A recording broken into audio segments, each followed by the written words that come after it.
Welcome to Let's Face the Facts, the rewatch podcast for the classic sitcom, The Facts of Life. Join us each week as we synopsize, analyze, criticize, and ultimately idolize the show. And now, here's your host of Let's Face the Facts, the wonderful David Almeida. Thank you, Matthew Arter. Welcome back. It's another week, another show. Thank you for downloading and pressing play. Our guest this week is Ed Budd. Ed is an actor, friend of mine, but he does so much more, including stand-up and lots of other stuff that we actually discuss in the show itself. So before we get started, I do want to mention one little correction from last week. We talked about in grand opening how the Otto story was never really wrapped up, the performance artist.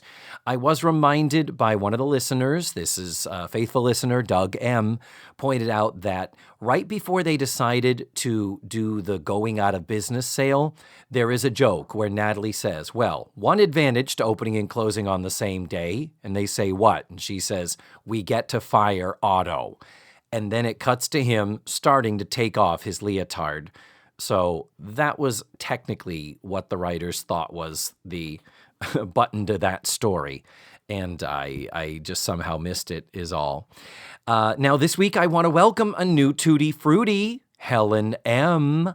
Hi, Helen. Welcome. This is your official shout out and a great big thank you for supporting the show. If you want to be like Helen M., you can support the show monthly through Patreon. The links are in the show notes as well as on this episode's webpage. So if you would like to be a part of the family, we would love to have you. Now, let's get started with the show. Season 7, Episode 4, Teacher, Teacher, and we're ready to jump on in. Let's face the facts with Ed Budd. I'm so glad you're here for this episode, Ed, because it's about teachers, and I've always been fascinated because I don't know why on earth anyone would want to do that or be a flight attendant. Those are the two jobs that I don't understand. Good question. Yes, we've joined already in progress. I'm here with Matthew and with our special guest, the wonderful actor, singer, dancer, improviser, hand model, and educator, Ed Budd. Welcome, Ed. Thank you. After that introduction, I think we're out of time. So Thanks for coming. I think from now on your show, every guest you have, you should be like, well, our next guest needs no introduction.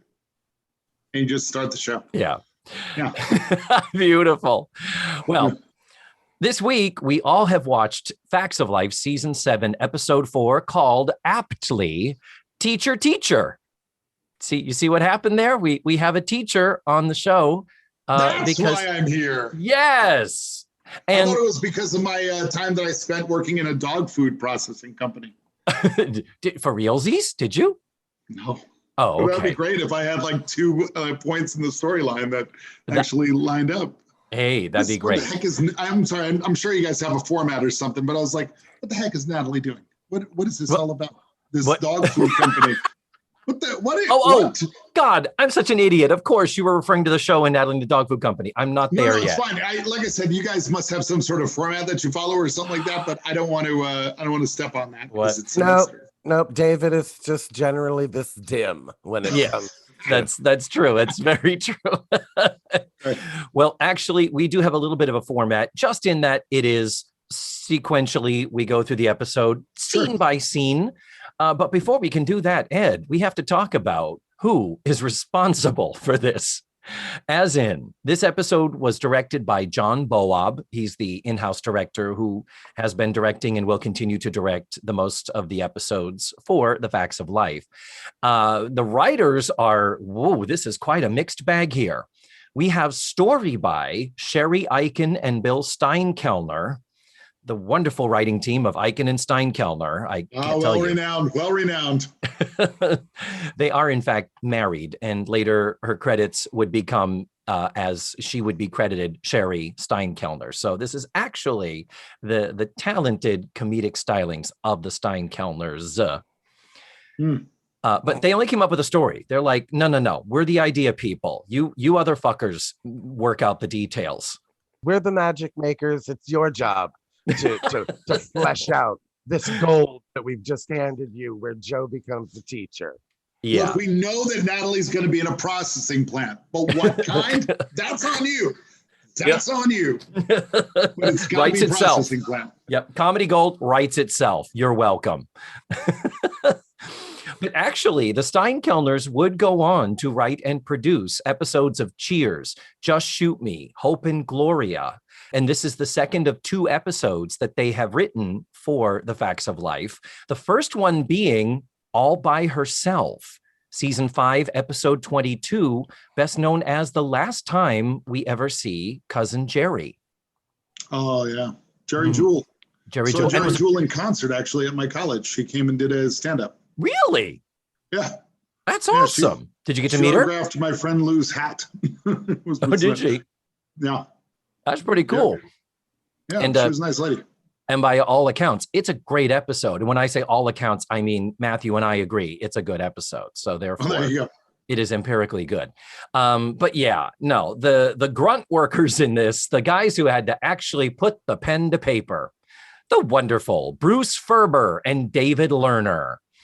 Now, these guys have written and or produced shows like Bosom Buddies, Laverne and Shirley, House Calls, Webster, Duet, Open House, a lot of Home Improvements, and a lot of Growing Pains, plus Sabrina the Teenaged Witch.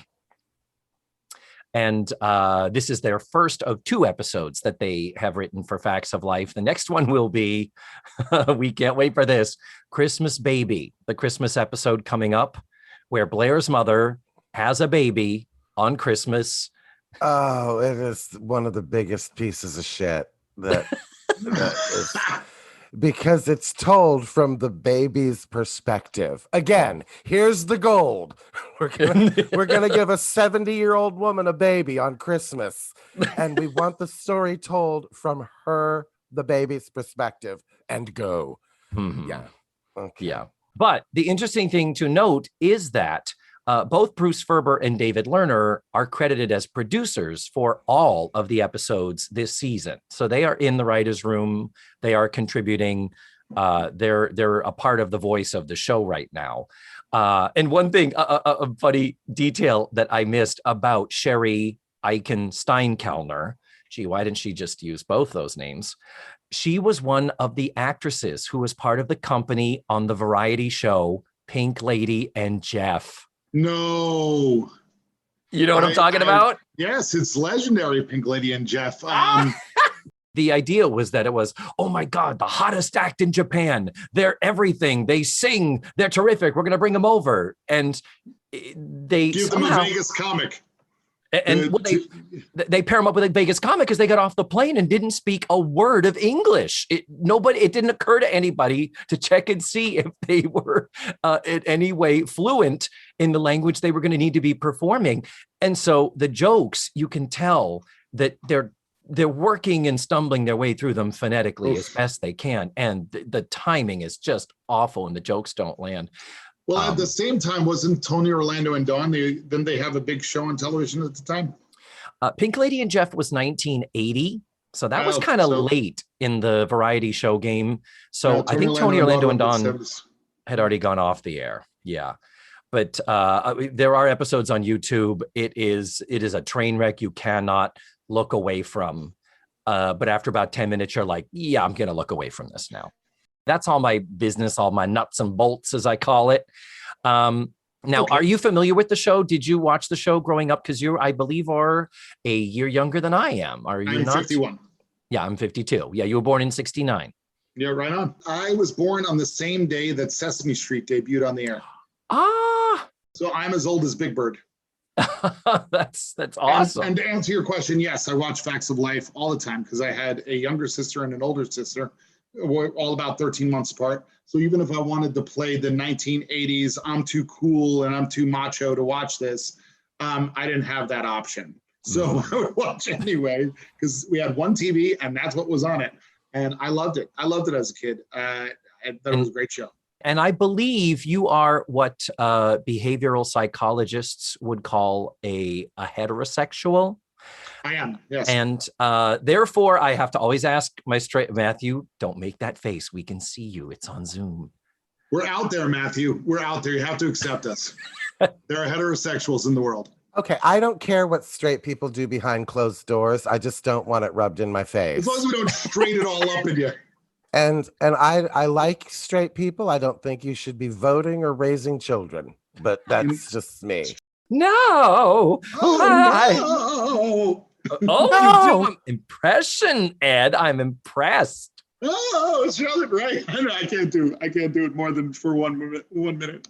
Like yeah, most people just go girls and think that's it. Girls. That's like, do you do an impression of Ronald Reagan? Well, and that's all you get. Nancy and I. Yeah. Well. Yeah. Is it our night to make love, mommy? Okay, that's a little private. But there's the face again, Matthew. So I will continue the original thought string process going on. So anyway, I always like heterosexual. I like to ask all of my straight male guests, whom did you have a crush on, Ed? It's weird because I think I kind of harbored like kind of an attraction to Jo because of her penis.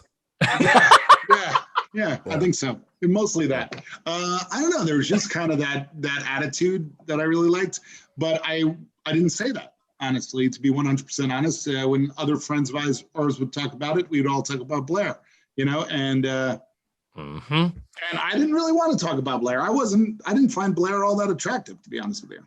And yet I didn't really stand up for Jo either, to be 100% honest. You would be surprised how many guys favor Jo. They say just what you said. It's like, I know we were supposed to be into Blair. Like that was basically handed to us and shoved in our face because she was so beautiful, etc. But character-wise, it seems that guys are much more drawn to Jo's honesty, to her bluntness, to her no bullshit qualities. Yeah, I like that. So before we get into the synopsis of the show, I do need to point out that, Ed, our opening theme is evolving because remember, we had the Eastland years at the school. Then we had the 2 seasons at Edna's Edibles. Edna's Edibles burned down, and we have just, as of last week, opened the new shop that replaced Edna's Edibles, this place called Over Our Heads. This Spencer's Gifts in a college town. And this episode is the first time we see Over Our Heads behind the title card, The Facts of Life. And yet don't see the shop at all in the episode. No. Is this Over Our Heads? Is this where we get George Clooney joining the show? Yes, sir. That was my next comment, is that in the opening theme, sometimes we get George Clooney and sometimes we get Mackenzie Aston, because they are both semi-regulars on the show. But in this case, we get neither of them. So neither of them has a credit in the opening. And in place of where we would see them, we have the shot of Blair looking all beaten up in her goddess outfit after she got attacked by the mascot when she and Jo were arguing about not getting I forget what fucking episode it was. And then the other one that we get is oddly, the other clip is the one of Natalie and Jo singing, and I use the term loosely, We Need a Little Christmas in their Santa, elf, and Scrooge outfits. It's like, that's the clip you're picking to that in the opening theme? Yeah. Not them seated around the piano. There was a tableau at the end of that episode of them all sitting around the piano, la, la, la, singing. It could have been that. What the fuck? I don't know, but I definitely remember that little dance number that you're referring to. Oh, yeah. I remember that being a little odd. Yep. The TV trope of the talent show within the sitcom. Oh my goodness. It was a Lulu. That's for sure. So Ed, at this point in the podcast, this is where I like to put our guest on the spot and ask you if you could provide a 1 to 2 sentence synopsis, just really short, something like you might see in a TV guide about what happened in this week's episode. Go. All right. I would say in this episode, The girls learn lessons from each other, and Jo learns lessons from her students in this episode, The Facts of Life, Teacher. Oh, Very lovely. Good. Very special episode. And we will talk more about you being a teacher and about your career in just a little bit, Ed. But as of now, we are ready to jump in. Anything else about the opening theme, Matthew, that we haven't covered before we get into it? No, I was just thinking like those choices of clips, I think, are to kind of promote this new version of the show where every episode is specific to that episode and nothing else. And by that, I mean, it's like, look at the wackiness that these kids get involved with. Look, here they are dressed like Scrooge and an elf. And here they are bumping into each other when one of them's been beaten up. You know, it's like, so I think it's like their attempt to show them like the wacky scenarios that you're going to see, because that's basically what the rest of the show is every episode is unique to itself and no other episode. Yeah. It's like the Golden Girls and Growing Pains. None of those characters grew throughout the year. And these characters are now done growing. True. So now, like, B. Arthur was the same at the beginning of the Golden Girls as she was on the day she got married and left the show. Rue McClanahan was the same as she was from beginning to end. And now from season 7 to season 9, these girls are done growing. So now it's just putting them in situations, putting these young adult females in situations. In classic 80s sitcom style, because that's what the fad of the day was. Now it's the 80s. We don't need all that heavy thinker shit. We're all on coke. We just need 22 minutes of entertainment. That's all we can handle. And Pink Lady and Jeff. Yes. So let's get moving with synopsis. We start the scene in this classroom, a classroom with 12 students. How old do we presume them to be? Are they third grade? Do we think they're like 10? Second grade. I would say second, maybe third. Okay. Leaning more towards second. Okay. Pretty cool. Yeah. But it's got 12 students in it. We have an older teacher. I'll talk more about her in a little bit, but we have this teacher who's telling the kids that she's turning her class over to a new student teacher. And that happens to be Jo. It is Nancy McKeon, looking amazing. Actually, not quite as stand-up comic-y as she looks later. But yeah, the 80s clothes are really in full swing. And oh my God, I love it so much. I love how Blair 80s up later on the episode, 80s up the factory uniform that Natalie was wearing. Yeah. She pops the collar and puts the hat a little side. There it is. That's fashion now. It's like, I guess. Okay. Yes. We do have a funny line where the teacher's like, so peace out, bitches. She's your teacher now. But she does say, I will be around. I'm everywhere, which was very funny for a teacher. This woman, this is clearly an actress in her 60s. So then we see Jo interacting with the kids, a little bit uncomfortable. Nancy McKeon selling it, being a little, well, you're talking about Brazil. So what is its main export? And trying to get them toward the answer of coffee. And the kids constantly asking, are we going to be tested on this? And it's going okay. It's not terrible.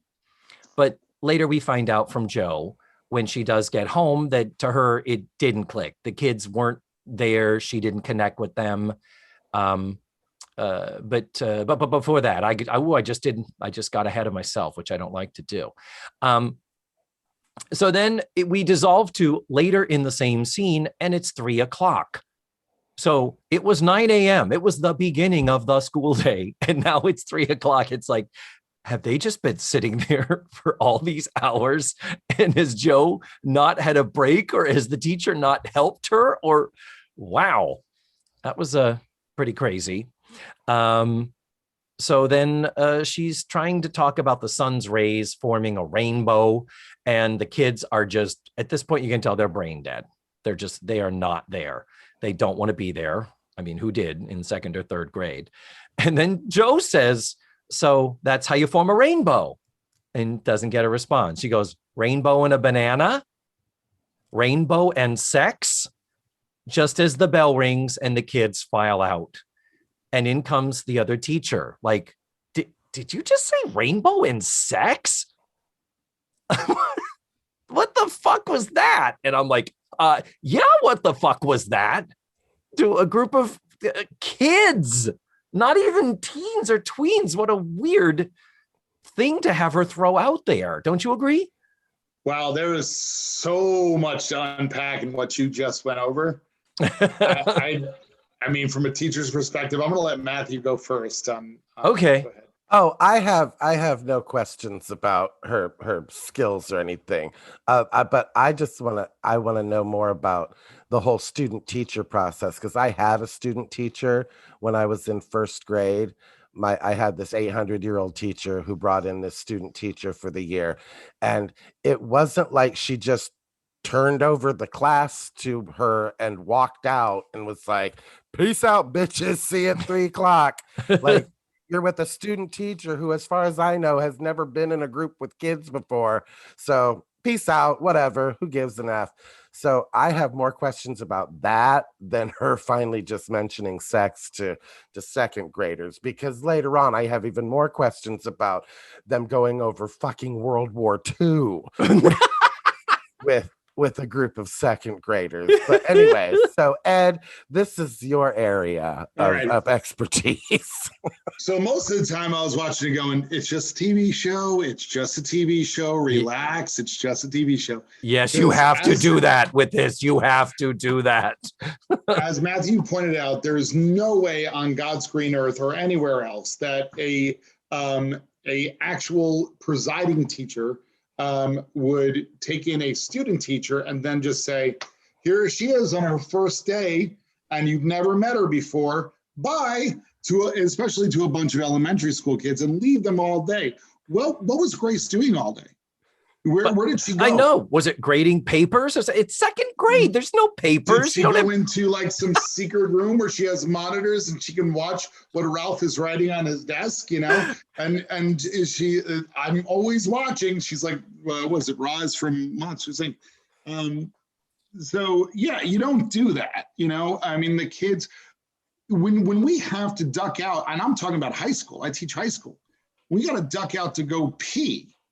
I have to call the office, you know, if it's not in between classes or something like that. Sometimes you get an emergency, you know, and if it's not between classes, or I have to go across and try to flag down another teacher in the hallway to cover my kids for a heartbeat of a second, because you never know what's going to happen. And I'm going to leave them with this kid who I don't even know, a junior in college. She's not even a grad student. Exactly. And you know, it's like, do you know how messed up I was as when I was a junior in college? You know how much coke you were doing in the 80s? Yeah. Saying. So then they leeward this kid, and then Ralph, the kid in the front, who, by the way, endeared himself to me more than the kid who did the World War II report did. I wish that we would have followed a connection between Joe and Ralph. Yeah, not Joe and Stanley. Fuck Stanley, that little asshole. What's that kid? Yeah, okay, great. But instead, Ralph, I didn't like Ralph in the beginning because I was like, he's a discipline issue. And why would the teacher leave discipline issues in the classroom with this, you know, because now you're not talking about how to teach. Now you're talking about something that we call in education as classroom management. Because a huge part of your classroom is what's called classroom management. Getting the kids not just to give them the curriculum, but getting them to absorb it in a way that, you know. Now that being said, the idea of her going right up until 3:00 without a break, once again, I really need to know a little bit more about the elementary school world, but I think that's actually pretty true. Those things where kids, everybody open up your book, you're gonna read this article, all right? And it takes about 20 minutes to read the article. That's that teacher's 20 minutes of going, okay, that was a morning. Yeah.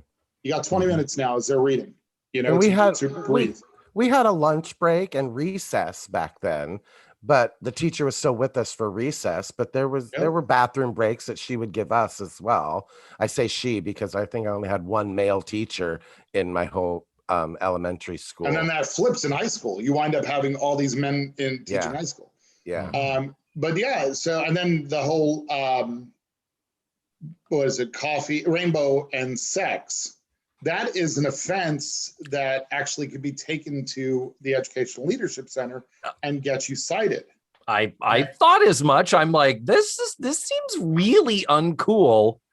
I've talked about sex in my classroom. I've used the word sex in my classroom, but in reference to something that we were talking about. Mm-hmm. You know, we were talking about Romeo and Juliet, and I was talking about how, you know, there's a lot of controversy as to whether or not they're actually in love or lust, because at the time when they're in their age of 13 and 15, you know, their sexual hormones are raging. And I've said sexual hormones are raging in the classroom. But I'm making the point of, is this truly a love story or is this something else? Yeah. I'm talking about Romeo and Juliet. That's a whole nother show. But to just use it as a way to try to grab the kids' attention. It's like, think, okay, second graders, what's a buzzword that's going to, it's going to slap them back into attention? Sex. And right before the end of the day bell, where there's no time to go back and buffer what you just said and explain why you just said coffee and sex. Well, I mean, not coffee and sex, rainbows and sex. Why you just said that. There was no buffer time. No. Rainbows and sex, ring. Okay, let's go home and tell our parents about our new teacher who uses rainbows and sex. Yeah. I'm really surprised she had day 2 to work, that she was able to go to work day 2. Me too.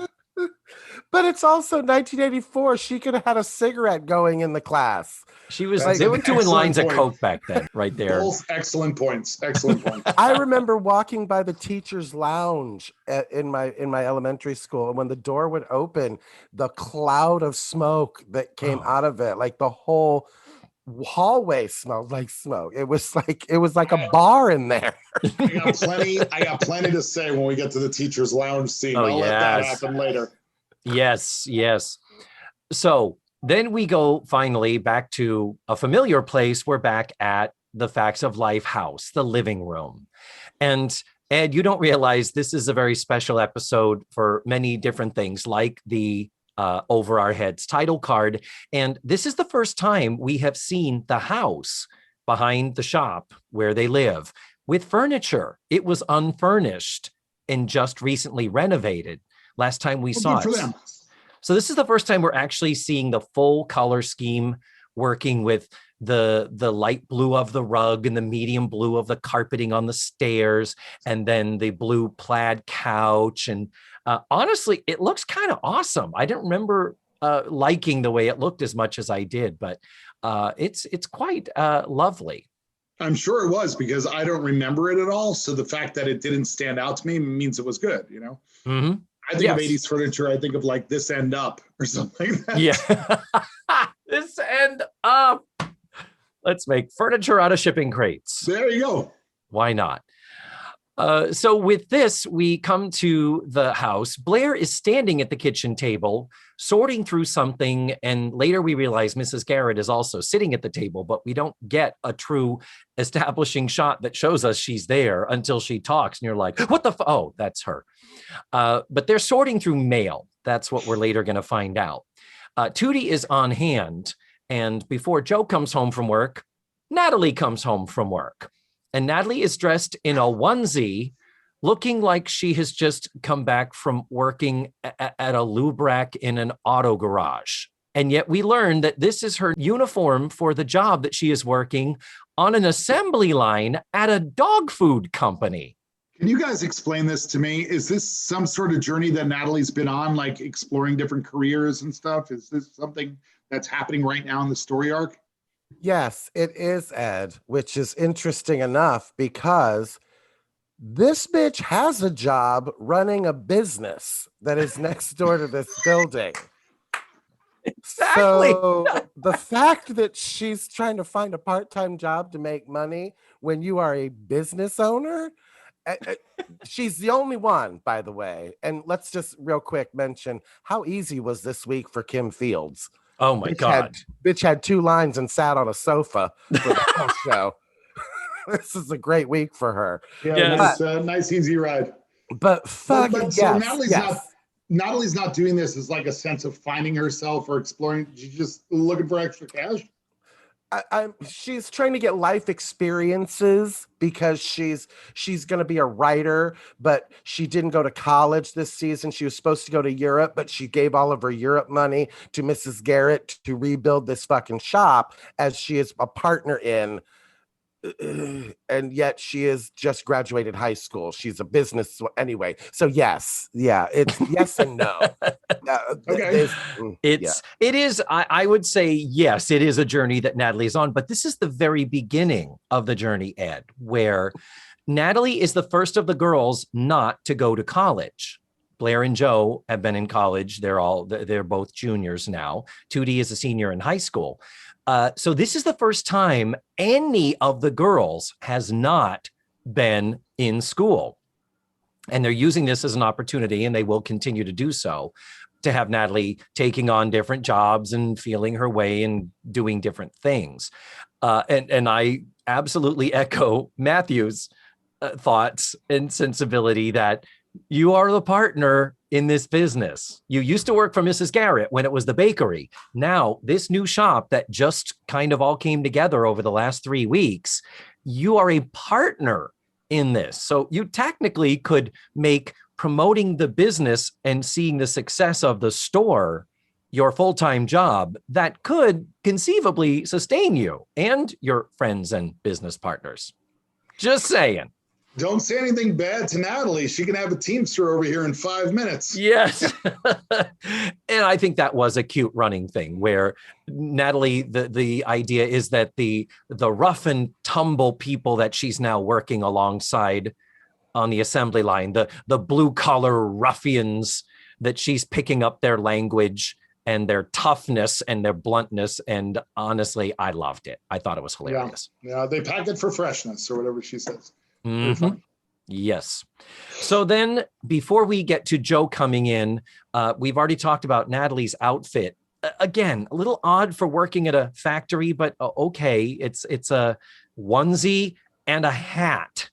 It looks more like the person that comes out and checks your oil at the old Texaco station in 1954. I think every other costume in this episode is a home run. I mean, it is 80s-tastic. Very 80s-tastic, yes. Yeah. We have Blair wearing a two-piece sort of a knit sweater, top and skirt that match, and they look lovely on her, the soft of the pink. Tootie's got a bold print sweater that's got black and white and blue, and it goes great with her blue pants while she's sitting on the blue couch. Mrs. Garrett is really hip. Mrs. Garrett's wardrobe is so modern compared to how matronly she had been these previous seasons. Mrs. Garrett is wearing black skirt, but she's in a white dress shirt with a popped collar, a thin black tie that's not tied all the way, and a bright magenta sweater vest with a cut to it that has like built-in shoulder pads, even though it doesn't have sleeves. And it is so cool as far as it being very modern looking and so not matronly. But the bigger issue we have going on here, Ed, is this is the first time Charlotte Rae's hair has ever been down and not tied up in a bun for the entire series. She did let it down in the Facts of Life Goes to Paris TV movie, which happened in the middle of season 4.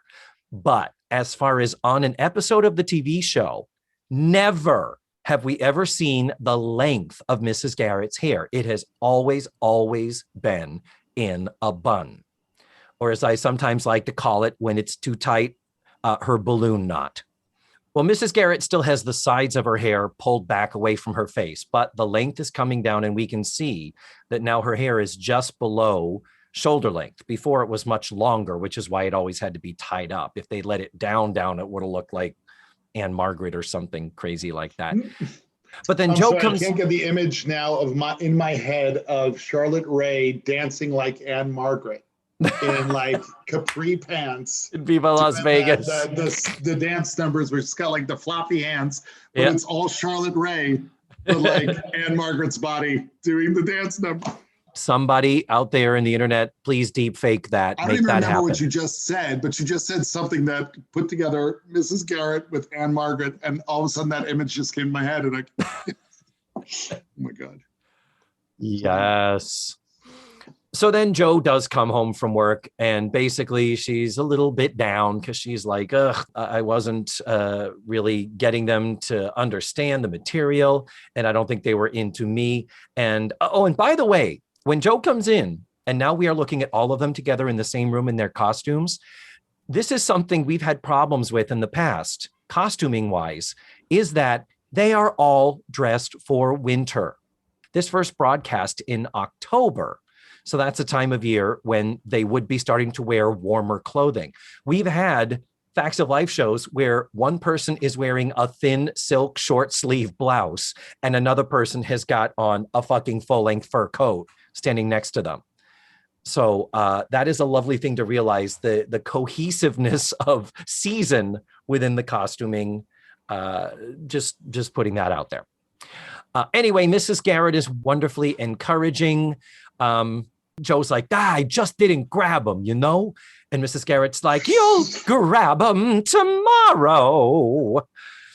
And then she hands her a letter as she exits. Mrs. Garrett, that is, exits. So while Blair and Jo are talking, and Blair is being also very encouraging of her, Jo opens up this letter and, well, let me stop talking here. Who else wants to help me synopsize and talk about what the letter is? Matthew? You're the guest, and I actually wrote nothing down about this scene because I was so bored. Well, this was a letter from JTI. At this point, we don't know what JTI is. We find out later it is a typewriter. Not the JTI. Oh my God, right. They're a big, important company, aren't they? Yeah, well, I thought so, because when they first said JTI, I paused it for a second and I Googled JTI going, what company is that? I think it was like a takeoff on IBM. Yep, probably. And because the letter, well, T doesn't really match, but you know about like 2001: A Space Odyssey, right? Mm-hmm. Yeah, about HAL, the computer. Yes. HAL's name comes from the letter before IBM. Oh. So anyway. Yeah. So I thought it was something like that, but it wasn't. But so, IBM started as a typewriter company. But at first I was like, what is this? What is this thing? And then, yeah, that's what the letter was. And then she has to make this big decision about, I think it's funny that you get a letter saying you have an interview. Mm-hmm. So when would that, so it's just up to the mail? This interview's next Wednesday. Oh no, wait, that was last Wednesday. Oh, the interview, now it's late, and but yeah. You don't mail that information, you call somebody.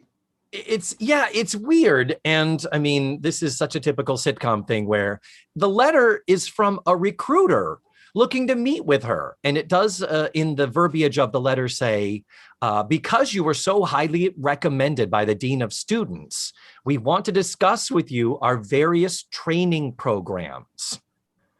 There's a great blanket umbrella term that is not specific enough that we have to really put any thought into it. There's no job there. It's just you're a trainee. Yeah, talk about training programs.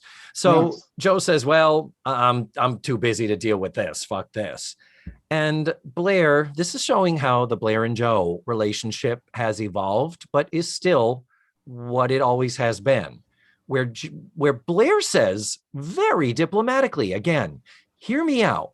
Jo, you work hard and you always have. I'd like to see you get what you deserve. Meaning this could be a big time job for a big time corporation and you could financially benefit from it. And Jo's response is, no. And Blair says, look, if you're thinking of becoming a teacher, the pay is low. You could get laid off. You could get knifed, she says. And Jo basically, does she say, is it later that she says, I'm not committed to being poor? But But anyhow, Blair says she thinks Joe should give it some thought. And then certainly another term of the times. You're competing in that classroom against Gremlins, Ghoulies, and Goonies. And which movie did they highlight out of Gremlins, Goonies, and Ghoulies? Gremlins, an incredible success in the 80s. Matter of fact, one might even say a cult classic. Loved. Goonies, even a higher status of cult classic. Mm-hmm. Matthew hates that movie, but Matthew is wrong. Continue. But you have to acknowledge its cult classic status. There's a lot of people. It's got the T-shirts and everything. I don't hate it. I don't hate Goonies. I love Goonies. It's a terrible movie. Like Grease, it's a terrible movie, but I love it. Okay. I forgot. There was a movie out at that time called Ghoulies. Yeah. And it was awful and never remembered. And I completely forgot about it until I saw that moment. And they were all like, oh, yeah, Ghoulies. I love this one. I love that. They started going off on Ghoulies, which was, I don't even know the ones you had a choice from. You went with Ghoulies. And wasn't it just a poor man's Gremlins? Wasn't that what it was trying to be? I don't think I ever saw it because who wants to? David, did you not remember during the season premiere episode where we talked about the lowest grossing films of all time? I mentioned Ghoulies. That's right. We have discussed Ghoulies. That's why I laughed so hard when they mentioned it. Is the trailer, the commercial on television where they had one of the Ghoulies coming out of a toilet going, wah! And I was like, I don't want to see that. No, I'm out. I'm totally out. Terrible. So with the note of Joe, I'd like you should at least consider this big job from this big company. Then we go to the next day. Joe is now wearing her striped blue and gray stand-up comic getup with the rolled up sleeves, the light blue tie. She is ready to do her tight 10 over at the laugh hole. And then the kids are passing something and she intercepts it. And I guess it's like a coloring book, but it's Bugs Bunny. And she's like, oh, I like Bugs Bunny. And the kids are like, what? You're a grown-up. You grown-ups don't like. And she's like, I'm part of a new breed, is her response, which gets a laugh.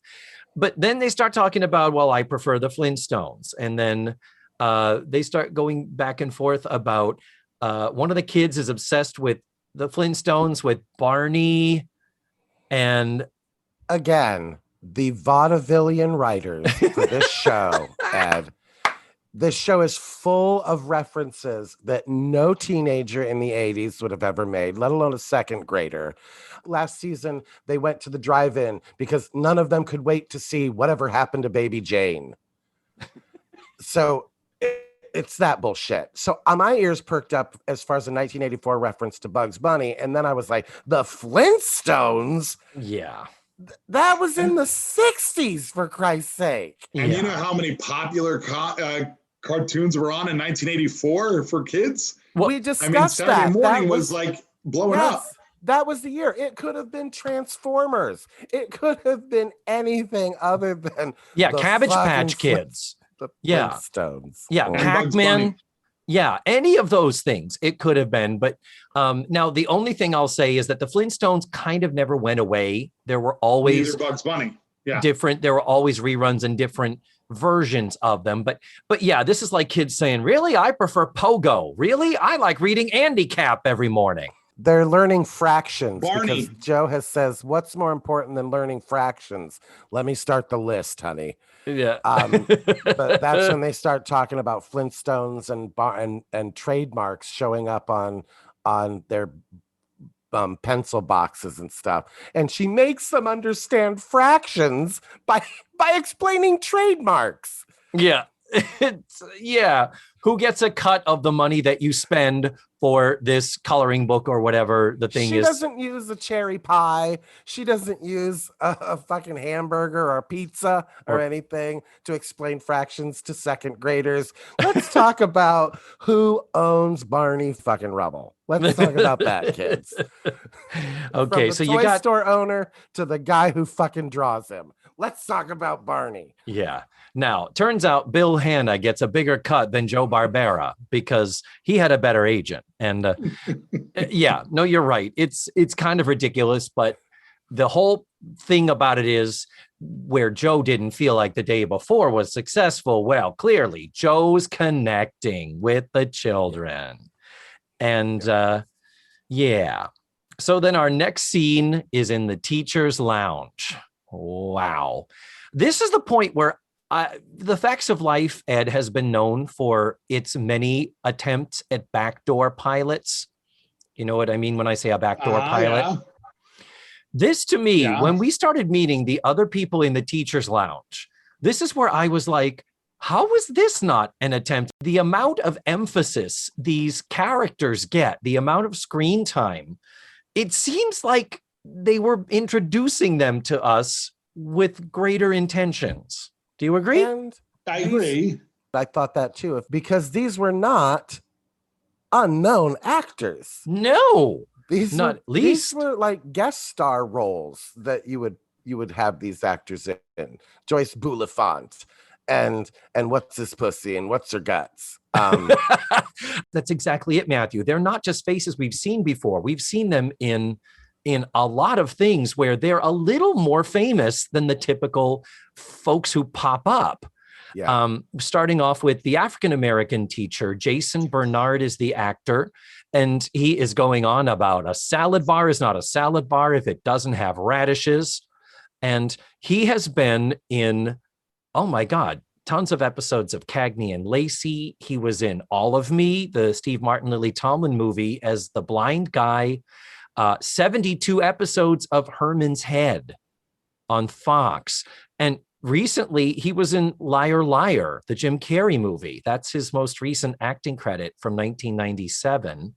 And it's because he died in 1996. Oh, at age 58. Good Lord, he died young. So he died right after Liar Liar. Yeah, like that wrapped and he passed away, and then it released actually after he died. Yeah. But yeah, he's one of those faces you're like, oh, he's somebody. And then the original older teacher, Irene Tedrow. Irene Tedrow has been on a ton of things. I remember her from being on Three's Company.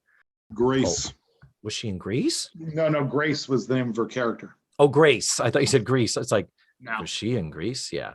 God, yeah, she was in Grease. She played one of the kids from high school since they were all in their 40s. She was a freshman. Yeah, exactly. She had a pregnancy scare too. Yeah. But yeah, we're talking tons and tons and tons of series. This is a 203 credit career that ended in 1989, but started in 1940. So over a 49-year career, which is insane. But she was on a couple of episodes of Mary Tyler Moore. She was in Mary Hartman. And more important than anything, she was on Punky Brewster, guys. Yeah, she was. Yeah. The third of our holy trifecta of teachers here is none other than the immensely recognizable face of Joyce Bulifant, who at this point, this is 1985. Joyce Bulifant has done approximately 40 million game shows throughout the 70s and early 80s at this point. She has been in everybody's living room, not only as the role of Murray's wife, Marie Slaughter, on the Mary Tyler Moore Show, but it's like she's kind of really famous, I perceive. Do you? She was famous enough for me to see her on the screen and go, oh yeah, hey, that lady. Mm-hmm. Yeah. There you go. That's about as far as I can go. Yep.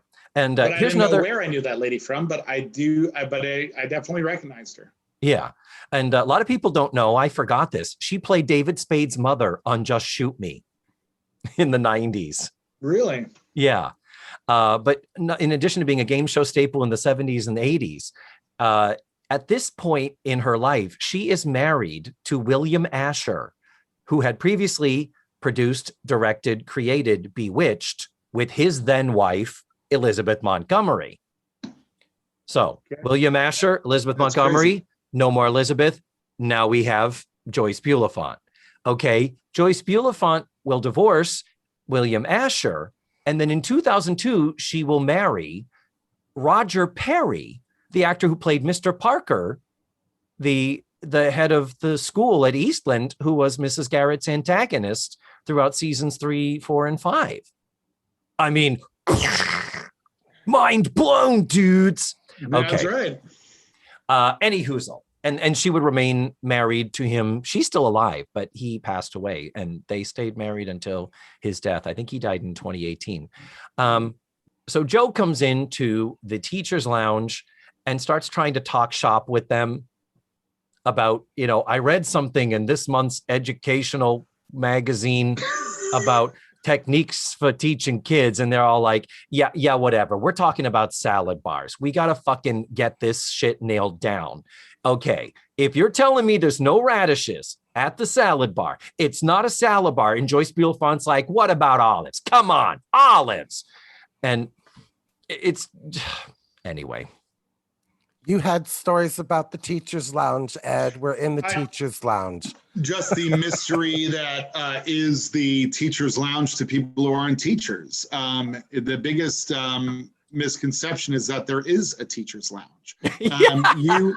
You went to a school, Matthew. You were talking about how when you walked by the teacher's lounge, smoke billowed out. Now, when I went to high school, not only were the teachers allowed to smoke in their offices, but we had a smoking lounge for the students behind the school.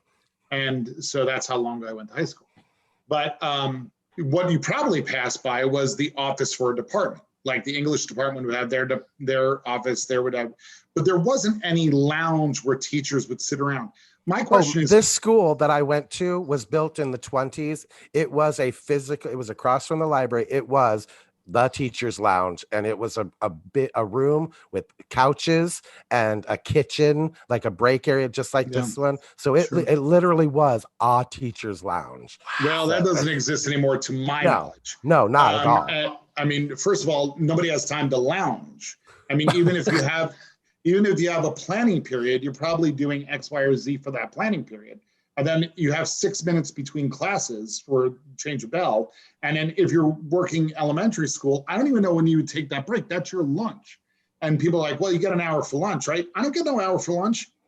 I get 22 minutes. Because by the time you get the lunch and whatever, and you get to wherever you're going to have lunch, you got about 22 minutes before you got to get, and you have to get to your classroom before the next class starts. There's no lounge time. And also, if I was sitting in a lounge and I was being forced to be in a conversation about salad bars, I would not be in that conversation because I would have walked away. Yeah. But the same can be said for the geeky teacher that walks up and says, did you read the new article in Educational Weekly that says, okay, you know what? I'm here to check my mail. I'm here to get my stuff out of the fridge. And then I got some other stuff I got to do. Bye. But that would make terrible TV. That would make awful TV if you did it in reality. You're like, hey, look at that guy checking his mail and now getting his little bag out of the fridge and then going to his classroom. Wow, that's gripping. Yeah. When I was in elementary school, and I hear maybe it was different, but like we were in the same classroom all day, but like when we went to gym, that was the teacher's free time. And again, probably her planning period. Or when we went to the library, we had like Mondays and Wednesdays, we went to the library. And when we were at the library, we were the librarian's responsibility. So the teacher would be like, I'm going to check it over and have a cigarette at the lounge. Yeah. You know what I mean? Or we were in art class. We went to art class and that was their time. So that's the way it really works. Yeah. You have these little moments. You don't have any real downtime. Right. But who's sitting around the fucking teacher's on these couches just having a cigarette? Let me talk to you about radishes. What the hell? No. So no, that just wouldn't happen. Joe does mention about deciding not to meet with this recruiter, and it's the veteran. It's Grace, the older teacher, who is like, "What did they offer you a job?" And she's like, "Well, I don't think an actual job, but they want to talk to me." And she says, you should at least consider it. She says, being a teacher can be rewarding, but it also has its drawbacks. And she points out that she still drives a 72 Vega that financially Buying a new car has not been in the stars for her for 13 years. And she does say, I started teaching when there weren't that many career opportunities for women. She said, I took on other jobs over the summer, but I always wanted to come back to it. This is what I like doing. But nowadays, women have a lot more opportunities. You'd be crazy not to at least do some research there. So, and it goes to commercial on this, not quite a very dramatic point, but she just says, Joe, I think you should give it some serious thought. And that's when we go away and act one of the show ends. So it is very interesting. It's like, okay, Joe is now faced with this quandary of, I'm a junior in college. Do I make a decision now to become a teacher, which clearly is an irreversible decision? Or do I talk to a recruiter? Do I have a conversation with somebody from a company over something I don't even know what the fuck it is right now? It's like, oh, the heightened reality of the sitcom. Isn't it delightful? And this conversation is going to clearly lead to a job. I'm a junior in high school and I own a business. Thank you. It's like, thank you. That's coming up. I've got that in my notes later. Oh my God. But we're at commercial right now. Commercial time, Ed, is where we like to get to know our guests a little bit better and talk to you and get kind of a McTour through your life and your career. And in particular, where you went from being a performer to being an educator. So Ed, tell me, where were you born? I was born in Beaufort, South Carolina, and on the military base, Parris Island. My dad was and I guess will always be, even though he's passed, a Marine. And so I was born there. But we left when I was 2 months old, and we moved to New York. And from the Bronx to Mid-Hudson Valley, spent most of my life growing up in Mid-Hudson Valley, moved back down to Manhattan, and then I was out on the road for 3 years, and then Florida. So you consider Mid-Hudson Valley to be your growing up, your hometown, as it were? Little town called Wappingers Falls. So where did you go to school? Like, where did the theater bug hit you? And then where did you study your craft? Well, when I was in junior high school, I was in fourth grade. I was in some plays with the school, and I went to a Catholic school. Then I went to public school for junior high, and I wound up getting in a lot of trouble and getting a lot of detention. And my sister, she said, Eddie, you're going to stay after school anyway. You might as well stay after school for something you like, maybe theater. And I was like, I'm not hanging out with all those theater kids. Weird. Yeah, because I thought of myself as cool. I was like a heavy metal cool guy. You know what I mean? Mm-hmm. And then it was eighth grade, and I went down to the auditorium after school one day, and they were having auditions for Hans Christian Andersen's The Little Match Girl. And so I opened the doors to the auditorium, and it was just a sea of girls. And I was like, this is where they all go? Mm-hmm. And for a junior high guy, I was like, wow. And then I looked around, I was like, my only competition are theater guys. This is it. I hit the mother load. Yep. So I stuck around to meet the girls. And then little by little, I cared less and less about the girls and more about getting a good part, getting a good role in the show. Like, that became much more important to me than meeting the girls. So then I would definitely say at that point, I was bitten by the theater bug when I even forego, being with a girl in order to get a good role in the next show. You know what I mean? I think that's pretty evident that you've been bitten by the theater bug. So. And so did you study? Did you go to college? I did. I went to Marist College in Poughkeepsie, New York. I was a communications theater major with a minor in studio art, drawing, and painting. Oh, Poughkeepsie, New York. That's not far from Peekskill. Did you ever see any of the productions at Langley College where Blair and Joe go? I don't. What did they use for Langley College? It's just a completely made up name. It's just a completely made up name. Because I had been to Peekskill many, many times. As a matter of fact, that Peekskill's right outside Bear Mountain and where West Point is. And you would see shows at West Point all the time. So, Peekskill's fairly well known. And everybody knows it as the Facts of Lifetime. So. Yep. So true. So true. And so what got you to Florida? What got you to Central Florida, where I know you got into improv and stand-up and theme parks and all that? Working a lot during right after college. I was hustling, going down to New York City and auditioning and doing all this type of stuff. And one of the auditions I went to was an audition for Disney. And I was like, oh, great. So I went there, and Rush Jordan, I don't know if you remember Rush Jordan, but he was a casting director back in the day. Rush Jordan had seen, I'd done some of my stand-up, and Rush was like, wow, that's really good stuff. And I said, well, thank you. And he goes, it's really clean. We like clean at Disney. We like clean humor at Disney. I said, yeah, I did it last night at Stand Up New York, and I'm not sure that it went over as well, but it went well here. And he was like, yeah, we like that sort of stuff. Have you ever done any comedy writing? And I said, yeah, I've done plenty of writing. He goes, we have a project right now that we're working with GE called the Techno Lab. We would love to get you on board to see whether or not you could spice it up with some humor. He goes, it's written by the people who did Bill Nye the Science Guy. Oh. So I was like, oh, cool. Yeah, that'd be great. And they're like, we're going to put you up in this hotel for 2 weeks. We're going to be working on the Techno Lab during those 2 weeks. So I was like, great. I thought I was coming down for a 2-week writing stint. Oh. What that 2 weeks was, that was 2 weeks we're going to set you up in a hotel for you to go find a place to live and to get your life in order. Wow. That's what they do when they bring people in on these audition tours. You have 2 weeks at a hotel on 192 to get yourself together, So I go to my first meeting. I come down with just the bare essentials. I go to my first meeting, and I'm sitting in this meeting room, and Sean Cohane slides over this contract for me. I'm like, what's this? He's like, this is your contract for Technolab. I said, a year? And he goes, yeah, you're going to be one of our hosts. Get back on the phone. I'm like, Dad, I need the rest of my stuff. So, but I was only supposed to be here for a year. And then I was going to go out to LA, meet up with my friends, and we were going to do our thing out in LA. They had been there for a year already, and they were having a really hard time out there. My one friend got a fairly good part in the Demi Moore movie, G.I. Jane. And that was good for him. My other friend was just working. It was very, very much like the movie Swingers. They were just out there working these odd jobs, trying to make ends meet. And I looked at what I had going on here in Central Florida. I couldn't get through a week without people calling me for convention work. I was working for Disney at the time, doing, I wound up working in every theme park there, almost every stage there. Well, not every stage, but a lot of stages at Disney.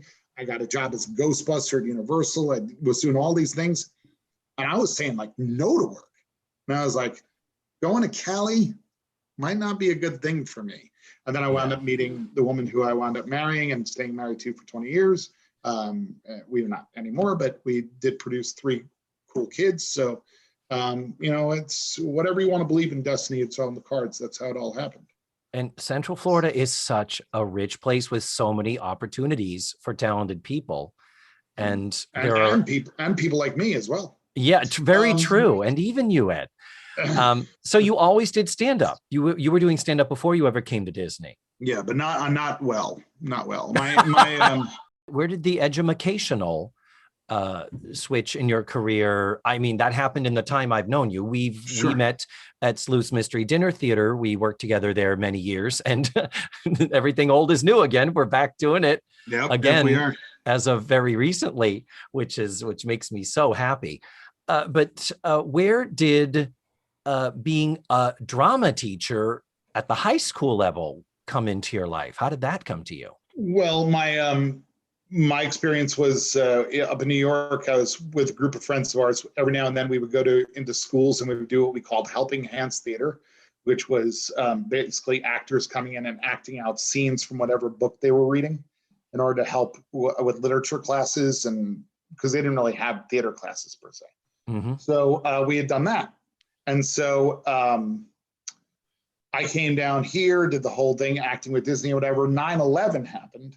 Ooh. And all of a sudden, the acting jobs started petering away. There was a lot of problems doing that. We had 2 brand new kids, we had twin boys. And then we wound up having our daughter in 2003. And my ex at the time, their mom, she was like, you hustle really hard as an actor, but with this many kids, we need something, if not, lucrative, at least stable. So she was the one who talked to me about becoming a teacher. And I was like, I have no experience being a teacher. I don't know what you're talking about. And she was already a teacher, correct? Teacher, yeah, she'd already teacher. And she already had the in and knew the way to get there. Her mom was teacher, her dad's teacher, and all that. Mm-hmm. So then I'm not a teacher. So then she's like, well, she goes, what do you call helping hands theater? And I was like, oh, that was just, and I explained it. She goes, that's what teaching is. And so she was like, you have your bachelor's, go take the test and see whether or not you can get a gig. And maybe she didn't say that, but I'm, paraphrasing. So I wound up doing that. And once again, I was like, this is just going to be for a year, just until I, get more stuff with the theme parks and all that type of stuff. But then the idea that, I didn't have to search for a job the next year, or that contract talks were coming up and I wasn't holding my breath and all that type of stuff. Worst. So that comfort became very nice. I want to say that I fell in love with teaching and the kids, and it was a whole Mr. Holland's Opus story, but that's not really true. What I really fell in love with was the more understandable corporate structure of the educational world, even though it's really messed up, like the way that education works in this country, not just in Florida, but it's less messed up than the way the entertainment industry works in Central Florida. It's really cool. Inspiring lives. Yeah, that's great. Yeah. And Matthew, didn't you also do a show called Helping Hands Theater back when you were down in Tijuana? I don't like to talk about it, but it was experimental for the time. And what time was this now? What decade? It was, probably the early 70s. It was called Helping Hands Theater. And it was interactive before interactive was really a word, I guess. You might call it a hands-on experience. But yeah, well, and the donkey died halfway through. So, well, if you don't want to talk about it, then I don't want to make you uncomfortable. It's hurtful memories. It's hurtful memories.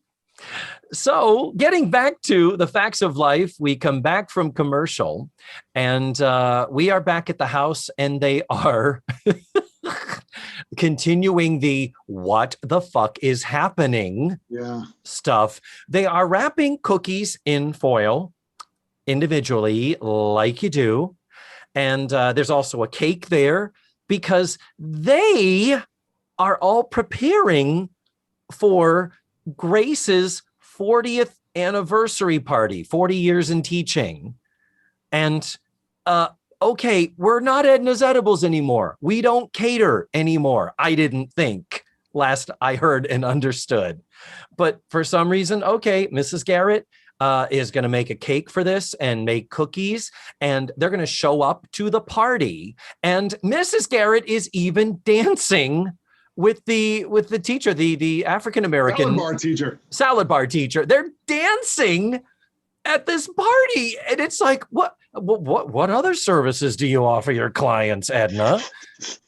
I mean, and Blair is there at the party. All of them are there. Tootie and Natalie are in the background too, aren't they? This is, again, a sitcom, one of my favorite 80s sitcom things, of where the entire cast is at an event that only affects one person. Like, and I keep referencing the Golden Girls, but it all happened. They're famous for this. Like, Dorothy's high school reunion. For some reason, her mother and her two best friends went with her. And it's like, I just was like, Blair, what the fuck are you doing there? This person's been a student teacher for 2 days. And you're all like acting like, oh, well, we're all friends. And now she's throwing a 40th party for the one teacher. Yeah. Yeah, like on Michigan, the officers club. How many non-officers were in that officers club? Just saying. And the other thing is that Joe is not yet at the party. When we come to the party in progress, which is actually 2 scenes later, Joe is not there yet because we've had this other scene in between. So let me backtrack a little bit.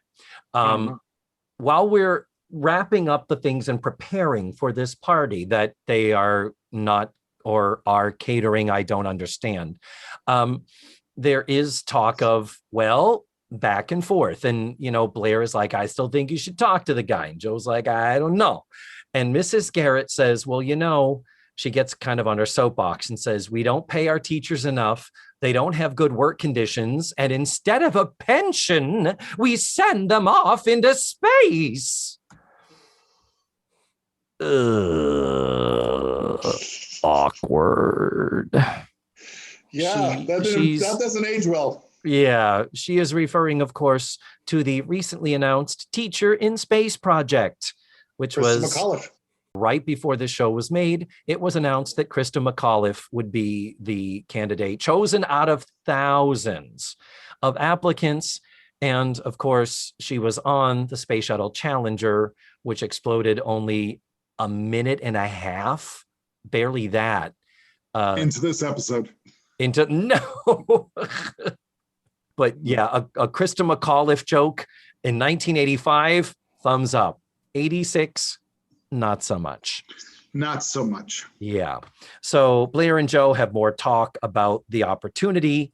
And then the next scene, now we're not at the party yet, so I guess it's later the same day. I don't even know. The recruiter is at the house. Joe shows up. She needs to pee, but decides not to. And this guy's name is Tom, looking nice in a 3-piece navy blue suit with a Tom Horn. Tom Horn. I'm a horn dog right now looking at Tom. Tom is hot.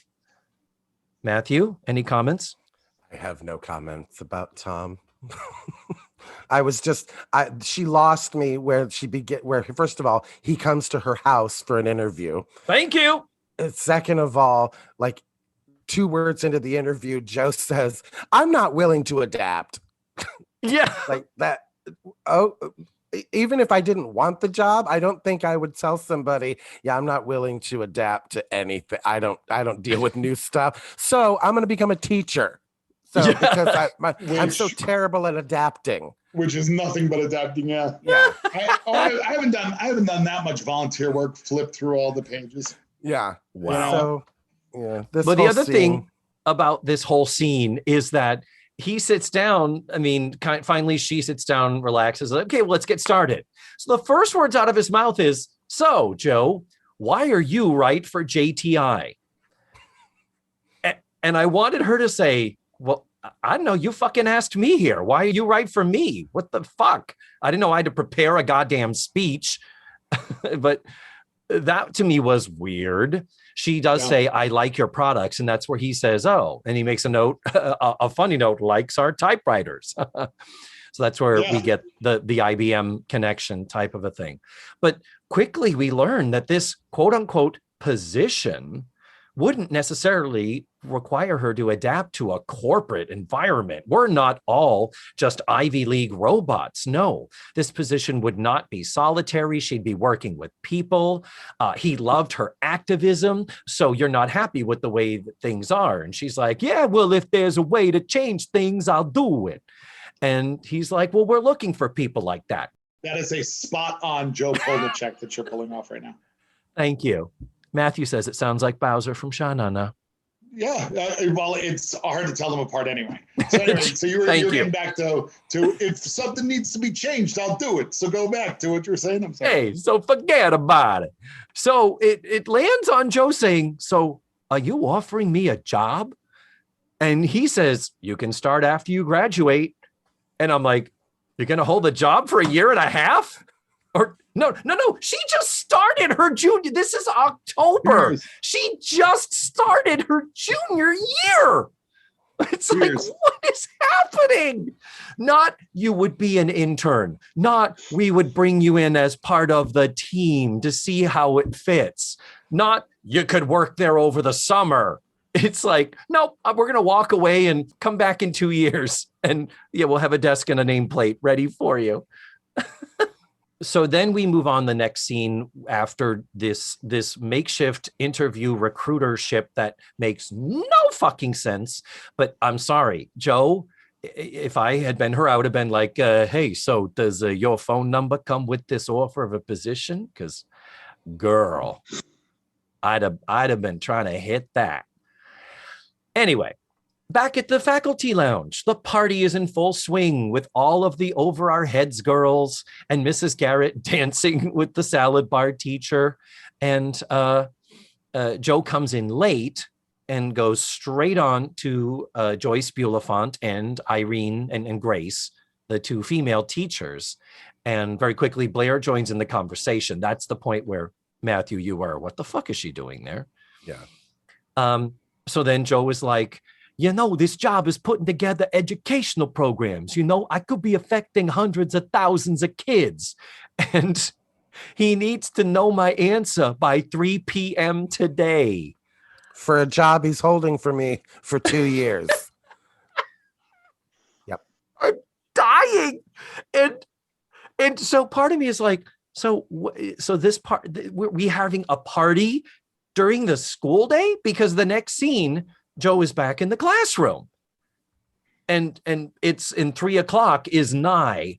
And it's like, well, so did they have a party catered with a cake and cookies and the entire staff of over our heads? They had to close the shop that day during the school day? That's further WTFs. Just saying. Again, who's mining the store? The question that keeps begging to be answered, Ed. And then in our final scene, Joe's in the classroom. Let's talk about what's going on in the classroom. This kid who was he was the youngest kid in the movie The Great Outdoors with the wonderful John Candy. Oh yes, of course. Except he had brown hair in that movie for some reason. Yeah. He's giving a book report or a report about World War II. I remember talking about World War II in 5th grade because the Anne Frank exhibit was touring and it came to our town. And also my reading teacher in 5th grade was a man named Mr. Horn. How funny. And Horn? no, even worse, Dick Horn. No. Hey! He was actually, side note, my second cousin. And but I remember because back then, I know, weird. Those teachers back then were all on the GI Bill. So like we had like these 800-year-old men who had been in World War II, and he loved talking about World War II. He loved talking about like the fact that the Anne Frank exhibit was in Fort Wayne when he was able to teach about it. Mr. Horn loved that. So that's the only reason I remember. Grade. Yeah, that was 5th grade. Yeah, 5th grade. But, and I don't know if it was part of the curriculum to read the Diary of Anne Frank or whatever, to talk about it. But the fact that that was an exhibit that was touring and it came through our town the year I was in 5th grade prefaced the fact that, oh, well, this is a time to talk about it. But yeah, we're sure weren't talking about it in 2nd grade. No. Would you take a 7-year-old to Auschwitz?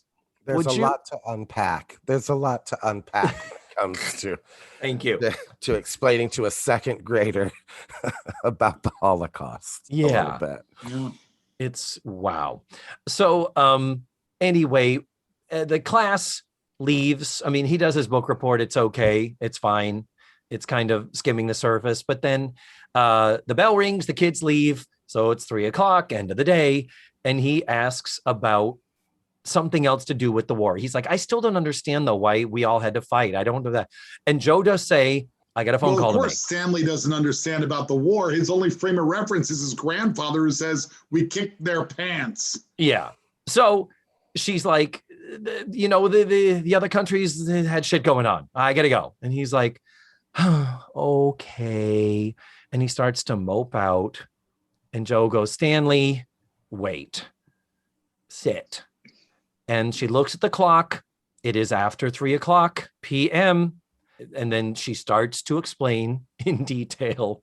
I remember when I was 7, staying after class with my 2nd grade teacher to get an additional lecture about history. Man, I can't think of anything I wanted to do more at that age. How about you guys? No, that doesn't come to mind. I'm sorry. No, I have so many problems with that ending scene. First of all, listen, Stanley, I'm here all week. We're going to come back to this curriculum. It's not that I don't care about you, buddy, but the workday's over. You got to go home. Don't you have a bus to catch? Is it supposed to be on a bus right now? I was thinking that. It's like, kid, you're going to be late. Your mother's going to be like, where the fuck is he? Yeah, where's Stanley? Yeah. And then, when you start saying, all right, let me see if I can explain this. War is a concept. Well, not really so much a concept as an inflagration. What does she call it? Or something like that? Like, she uses a word that's even bigger than concept. Yeah. And I was like, who the heck taught this girl to teach? Yeah, I forget, because at that point, I think I stuck a fork in my eye. I'm not sure. To answer your question, nobody taught her to teach, because as far as we know, she's never taken a class that would lead up to this. And also her guiding teacher just fucking walked out and was like, peace out, bitch. So nobody. The answer to your question is no one has taught Joe how to teach. I mean, it is commendable that they are starting this journey for Joe, because a couple other times they did drop hints that she might like to work with kids, and she was at a summer camp this past summer. And so those have been dropped a little bit. So they're going to keep with this and continue with this, Ed, through the end of the series, with her going to work at a youth center later on in next season. And that's all fine and dandy. So the symbolism of what's happening here is that Joe is forsaking the 3 p.m. phone call deadline to secure that job 2 years down the road, when she's going to be 23 years old. As a 21-year-old, she is setting the course and path of her life by deciding and choosing to spend time with this one child, educating him. So how do we feel about this? What's our what's the final word in terms of I am not particularly pleased with this episode. How do you feel? Well, I can say, Ed, that I'm thankful you were here, because thanks to you, I would not have learned that the teacher's lounge is more of a TV trope than I thought it was. Thank you. You're welcome. Happy to help. Thank you. Mm-hmm. How did you like it, Ed? What did you think? I thought the overall episode was funnier than I thought it was going to be. I laughed more than I thought I would.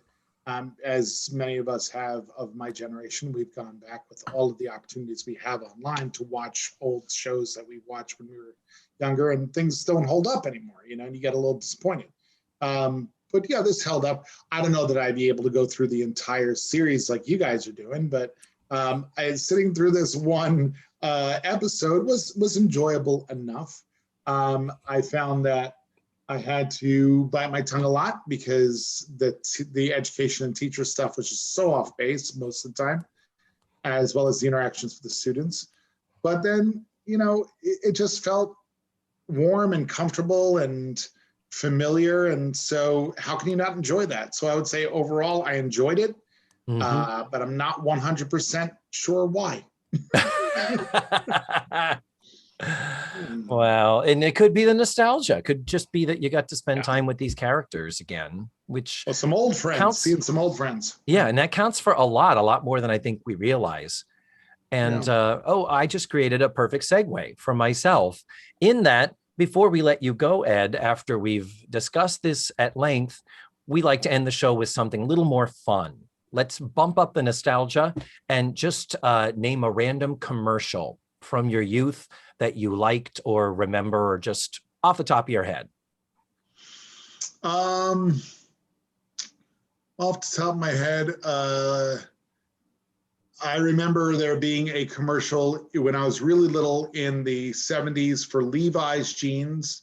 And it had a bunch of Levi's that were like floating out of the sky and floating down to people who wanted them, and people were catching them from the sky. And I remember when I was a little kid, I used to think to myself, if I had Levi's jeans, like they could float, they could fly, and I'm talking about, preschool me.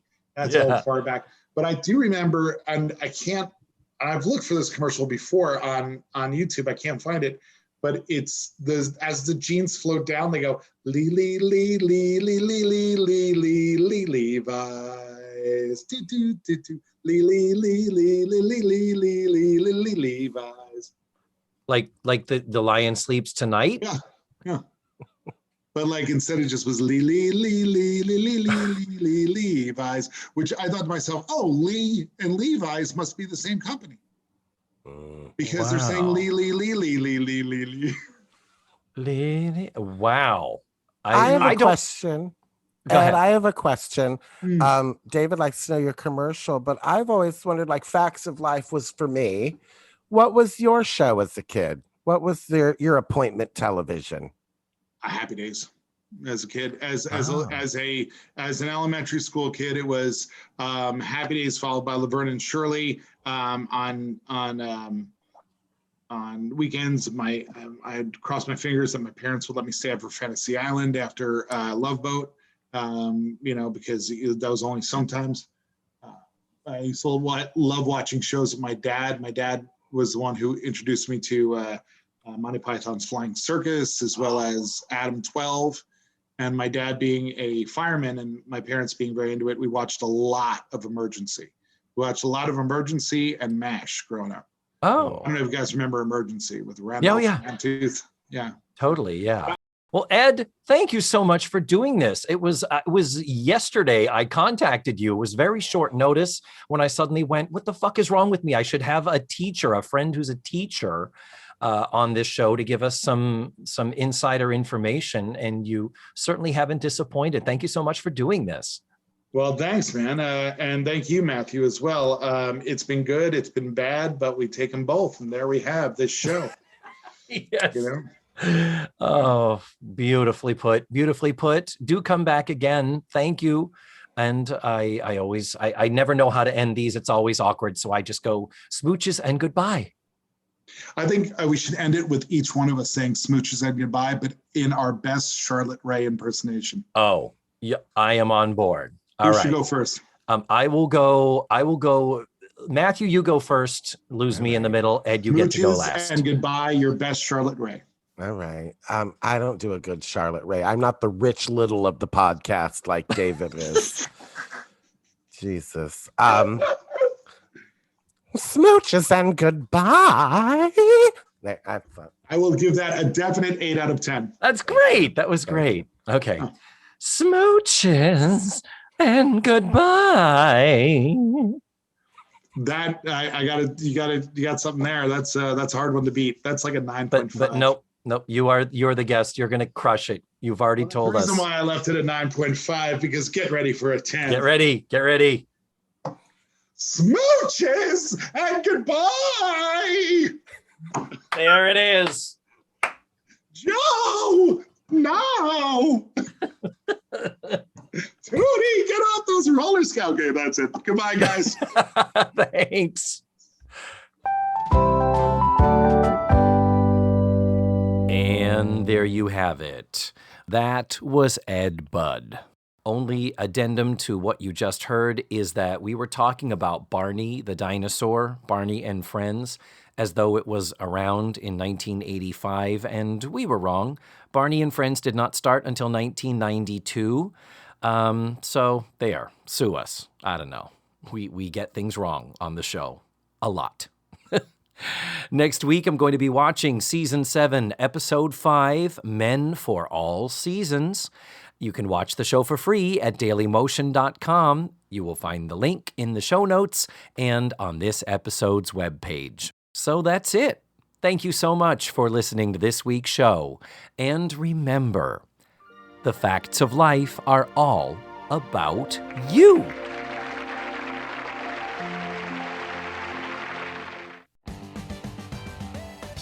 Let's Face the Facts was created, produced, written, hosted, and edited by the wonderful David Almeida. Our theme song was beautifully arranged and recorded by Ned Wilkinson. Please visit FaceTheFactsPod.com for supplemental photos and videos, audio extras, links to social media, and ways that you can support the show. And don't forget to subscribe, rate, and review. This is Matthew Arter saying tune in again next week for another thrilling episode of Let's Face the Facts.